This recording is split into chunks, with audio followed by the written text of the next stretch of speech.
রাষ্ট্র ক্ষমতায় আসলেন, এদেশের মানুষ তাকে রাষ্ট্র ক্ষমতায় নিয়ে আসলেন এদেশের সিপাহী জনতা, এবং উনি এসে প্রথমে এদেশের মানুষকে তার কর্মদক্ষতার মধ্যে দিয়ে, তার রাজনীতির প্রজ্ঞার মধ্যে দিয়ে, দূরদর্শনের মধ্যে দিয়ে এদেশের মানুষকে ঐক্যবদ্ধ করেছিলেন।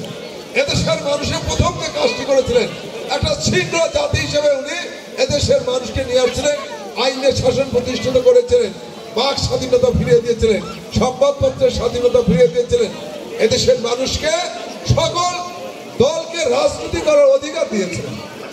আজকে যে রাজনৈতিক দলগুলো দেখেন আপনারা, ভাই কথা বলেন না তো, যে আওয়ামী লীগ, এই আওয়ামী লীগ কিন্তু ছিল না, ছিল বাকশাল।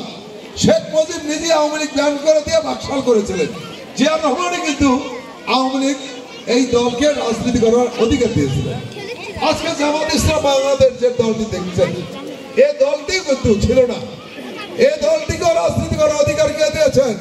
আমাদের নেতা বিএনপির স্রষ্টা যারা জিয়াউর রহমান, স্বাধীনতা ঘোষক জিয়াউর রহমান এই দলটি রাজনৈতিক অধিকার ফিরিয়ে দিয়েছিলেন।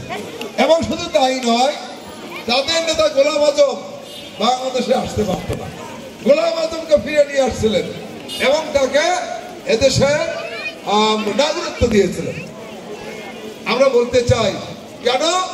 কারণ গোলাম আজমরা তখন এই বাংলাদেশের বিরোধিতা করেছিলেন। আল বদর রাজাকার আল শামসের পক্ষে ছিল।